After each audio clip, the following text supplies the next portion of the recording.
फ़आलिम मा फ़ी क़ुलूबिहिम, रब ने जाना जो अज़ल से जानता था वो अब ज़ाहिर हुआ जो इनके दिलों में है। माँ कह के दिलों में जो तक़वा है, जो इश्क़ रसूल अलैहिस्सलाम है, जो खौफ खुदा है, जो सिदक है, जो वफ़ा है, वो सब कुछ अल्लाह ताला ने बयान कर दिया। फ़अनज़ल सकीनता अलैहिम, तो फिर अल्लाह ने इन पर सकीना का नज़ूल किया। ये सकीना वो चीज़ है जो दुनिया की दुकानों से नहीं मिलती, इससे मिलता जुलता लफ्ज़ सकून है। अल्लाह ने इनके दिलों पर, इन पर सकीना का नज़ूल किया। व असाबहुम फतहन करीबा, और अल्लाह ने फिर इन्हें जल्द फतह का इनाम भी अता फरमाया।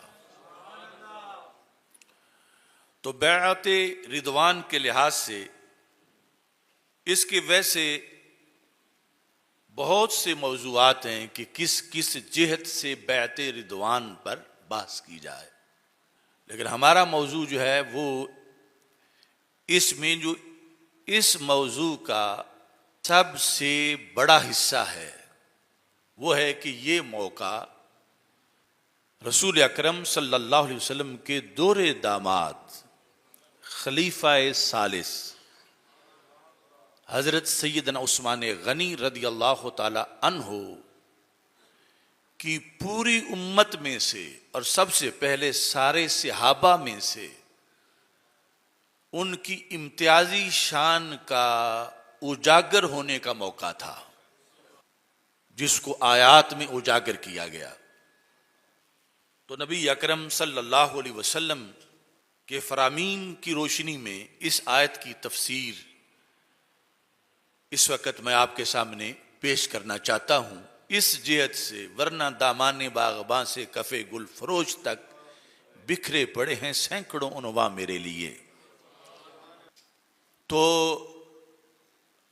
असल में बुखारी शरीफ में जिक्र है कि हजरत अब्दुल्ला बिन उमर रदी अल्लाह ताला अन्हो अभी जिंदा थे और एक फिरका पैदा हो चुका था जो सहाबा किराम रदी अल्लाह ताला अन्हुम को तबर्रा करता था, या अभी उस वक्त तो मतलब तनकीद और शक डालना इस लेवल पर था, और अब वो बहुत ज़्यादा बढ़ चुका है उस गंदगी में।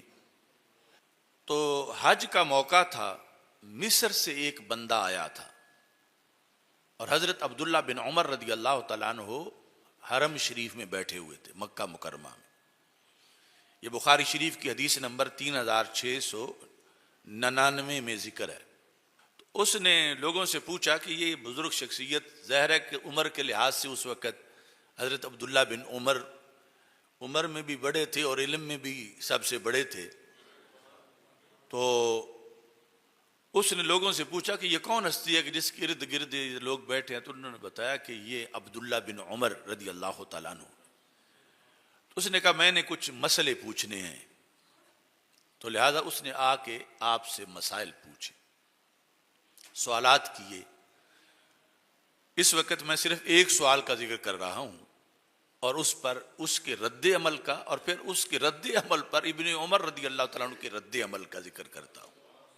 उसने कहा कि हल तालम अन्नहु तगय्यबा अन बैअतिर रिदवान फलम यशहदहा, क्या इब्ने उमर आप जानते हो, अन्नहु पीछे जिक्र है हजरत उस्मान गनी रदी अल्लाह तआला अन्हु, ज़मीर उनकी तरफ राजी है कि उस्मान गनी रदी अल्लाह तआला अन्हु बैत रिजवान से गायब थे और बैत रिजवान में हाजिर नहीं थे। पहले तगय्यबा कहा, फिर फलम यशहदा, उसमें हाजिर ना हुए। मतलब यह बहुत अजमत वाला मौका था, जो वहाँ इकट्ठे थे उनकी बड़ी फजीलत अभी मैं वो हदीस बयान करता हूँ। तो मतलब यह है कि इससे वो रह गए, ये फजीलत उनको ना मिल सकी। ये आप जानते हो कि वो गैब थे, दिल में उसके जो भी चीज़ें थी, मसलन इस बुनियाद पर कि जो वो इल्ज़ाम लगाते हैं कि माज़ल्ला बुज़दिली थी या इस तरह की सूरत हाल, तो आपने जो जाहिर लफ्ज थे उनका जवाब देते हुए फरमाया, हाँ वो बैत रिजवान के वक़्त वहां मौजूद नहीं थे। जब आपने ये जवाब दिया तो उसका रद्द अमल क्या था? जब आपने फरमा, उसने कहा क्या जानते हो कि वो मौजूद नहीं थे बैत रिजवान में? काला नाम, फरमा हाँ। काला अल्लाह अकबर। तो ये जो अपनी तरफ से वो एक हजरत उस्मान गनी रदी अल्लाह तआला अन्हु की माज़ल्ला कमजोरी साबित करना चाहता था और उसने कहा कि मैंने तो सहाबी से साबित करवा ली है, तो ये इसको फतह समझते हुए अपनी उसने अल्लाह अकबर कहा।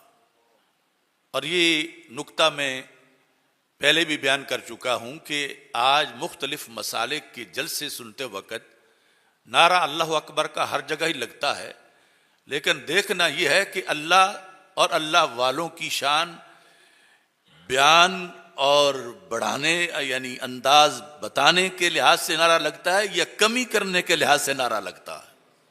अब नारा तो अल्लाह अकबर का ही लगा, लेकिन इब्ने उमर को गुस्सा आ गया कि अल्लाह अकबर इसने गलत चीज साबित करने के लिए ये नारा लगाया है जो इसके दिल में है।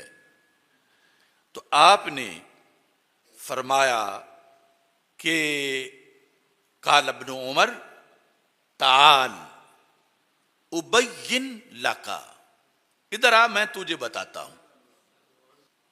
यानी नारा लगने की जगह से इब्ने उमर समझ गए कि बंदा मरीज है।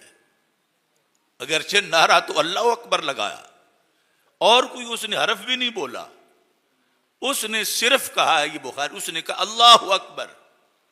आपने फरमाया ताल उबय्यिन लका, इधर आ मैं तुझे जो इजमाली जवाब दिया उसकी तफसील बताता हूं। इजमाली जवाब पर तू खुश हो गया है और अल्लाह अकबर कह के तू समझ रहा है कि तूने खलीफा सालिस के मुकाबले में अपनी मन घड़त दास्तान साबित कर ली है। ताल उबय्यिन लका, ये लफ्ज भी आज के पीरों, खतीबों, मुफ्तियों और जो लोग कौम में रहबर और पेशवा हैं उनके लिए ये मिशले राह है। ऐसा नहीं कि जो आए और जो भी करता रहे और जैसा भी आए, और हमारे दरवाजे सब के लिए खुले हैं, जैसा भी आए मगर वैसा ना जाए, या बदले या फिर कुछ लेके जाए। अब इब्ने उमर ने यह नहीं कहा कि मैंने तो सच्चा जवाब दिया है, अब ये जो करता करता, फिर इसने हालांकि कहा भी अल्लाह अकबर ही है। आपने फरमाया अब मुझसे बर्दाश्त नहीं होता कि मैं तुझे ऐसे ही जाने दूं, इधर आ मैं बताता हूं वो क्यों मौजूद नहीं थे। मौजूद तो नहीं थे मगर मौजूद ना होना उनकी अजमत है, ये उनका ऐब नहीं है जो तू ऐब समझ रहा है। मौजूद नहीं थे, कहां थे? वो वहां थे जहां उस दिन उन्हें ही भेजा जा सकता था और उस दिन उनकी शान ही सब पर वाज़े हुई थी। अब इस बात को पर यूं ही पर्दा डाला जाता और इसको हजम कर जाते कि अल्लाह का घर है, यहां क्या बात करनी है, जिसको आज लोग फिरका वारियत कह रहे हैं। हक छुपाना ये सुन्नत खुदाबंदी नहीं है, हक बताना सुन्नत खुदाबंदी है। कहते कि बंदा मुसलमान भी है, मिस्र से हज करने आया है और इसने बात पूछी है और मैंने जवाब दिया, अब आगे वो कह भी अल्लाह अकबर रहा है, कोई गाली नहीं दे रहा। लेकिन उन्होंने वाजे जो किया, जो उनका रास्ता था, उसी पे आज भी अल्लाह के फजल से हम कारबंद हैं। और ये कोई बदकारी नहीं, ये सबसे बड़ी नेकोकारी है। हाँ ठीक है, इससे वो रूठ गया होगा इब्ने उमर से, मगर इब्ने उमर ने तो अपना क़यामत तक के लिए अपना हक अदा कर दिया। आपने फरमाया व अम्मा तगय्युबहु अम बैअतिर रिदवान, जहां तक हजरत उस्मान गनी रदी अल्लाह तआला अन्हु का बैत रिजवान में